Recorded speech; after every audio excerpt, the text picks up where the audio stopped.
How long can you be drafted for? This also varies. At the beginning of World War II, it was 12 months with 6 months of training. Then it extended to 18 months, and then later extended to the duration of the war, with nearly 1 million draftees prior to the attack on Pearl Harbor potentially having to serve for over 6 years.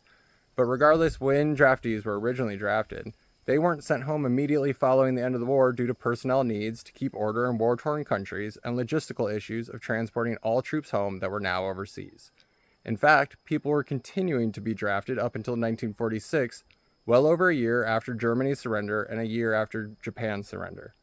The war was well over and American freedoms were still being infringed as they were ripped from their homes during times of peace to play security guard on the world stage. Our current laws state 2 years of service, including training, but historically we can see that this could easily extend beyond 2 years if deemed necessary. So how is the draft enacted? The authorization for the draft follows the Military Selective Service Act, beginning with the acting president requesting authorization from Congress and must be approved by Congress with a majority vote. Congress approves the draft for a specific amount of time, during which time the president can continually draft more people without further congressional approval.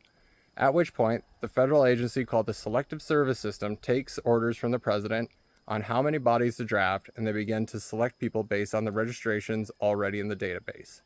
Once the approved time limit has elapsed or is approaching its time limit, Congress must once again vote to extend the draft for another set period of time.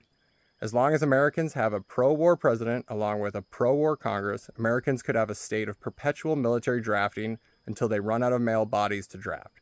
And it has long been discussed to add women to the draft, so if they start running out of draftable bodies, women of fighting age are the next likely candidates. Follow for tomorrow's last part.